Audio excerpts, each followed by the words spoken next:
আসসালামু আলাইকুম ওয়া রাহমাতুল্লাহি ওয়া বারাকাতুহু নাহমাদুহু ওয়া নুসাল্লি আলা রাসূলিহিল কারীম আম্মা বাদ। আমি আপনাদের সম্মুখে তিনটা জিনিস নিয়ে আলোচনা করব, যে তিনটা জিনিস মানুষের জীবন থেকে একবার চলে গেলে আর দ্বিতীয়বার ফিরে আসে না। এক নাম্বার হচ্ছে সময়। এই সময় মানুষের জীবন থেকে একবার চলে গেলে আর পুনরায় এই সময় ফিরে আসে না।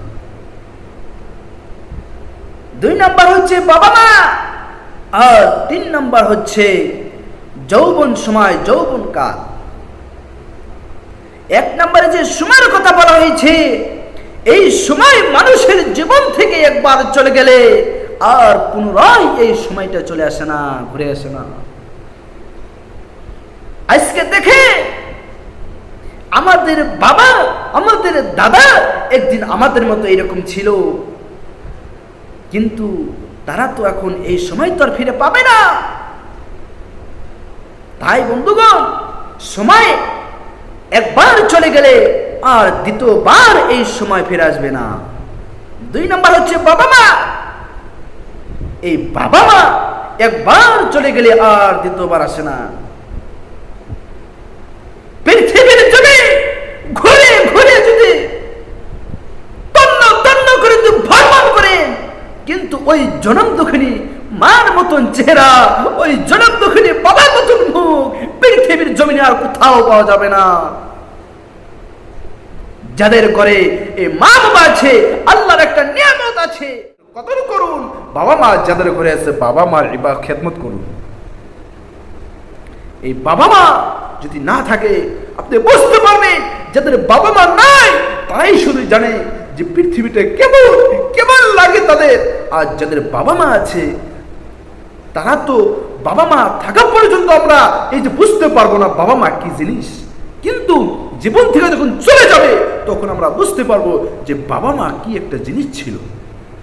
তাই বন্ধুগণ, এই নিয়ামত যাদের ঘরে আছে, বাবা মা যাদের ঘরে আছে, আমরা সবাই বাবা মার এই নিয়ামতটাকে আমরা কদর করি। আর তৃতীয় নাম্বার হচ্ছে আপনার যৌবন সময়। এই যৌবন কাল, এই যৌবন সময়টা যখন একবার চলে গেলে আর দ্বিতীয়বার ফিরে আসবে না। এই যৌবন সময়ের মধ্যে আমরা আজকে কি করতেছি? আমরা যদি আজকে ইবাদত করতাম, এই যৌবন অবস্থায় যদি আমরা যদি ইবাদতের মধ্যে লিপ্ত থাকতাম, কারণ হচ্ছে যৌবন সময় ইবাদত করলে আল্লাহর কাছে অনেক কিছু পছন্দনীয়। বন্ধুগণ আমার, আমরা তাই আজকে তো গুনাহ করতেছি। আমরা রাত্রের বেলা এই মোবাইলের কারণে, কত জিনিসের কারণে, কত কারণে, হাতের দ্বারা পায়ের দ্বারা আমরা আজকে গুনাহ করেছি। আমাদের জীবন যৌবনটাকে আমরা ধ্বংস করে দিচ্ছি। চিন্তা করবে যে মানুষ কোন সময় দাঁড়িয়ে রাখে, কোন সময় আল্লাহর ইবাদত করে, কোন সময় নামাজ পড়ে। যখন মানুষের বয়স হয়ে যায়, চামড়া যখন ঢিলে যায়, বিলেন যখন মুখে লাগাইতে পারে না, ওই সময় মানুষ দাঁড়িয়ে রেখে দেয়। মানুষ কখন নামাজ পড়ে? যখন দাঁড়াইতে পারে না, সিজদা করতে পারে না, রুকু করতে পারে না, তখন কি করবে? চেয়ারে বসে বসে নামাজ আদায় করে। আল্লাহ। তাই বন্ধুগণ, এখনো সময় আছে, এই যৌবনটা আমরা ইবাদতের মধ্যে লাগাই।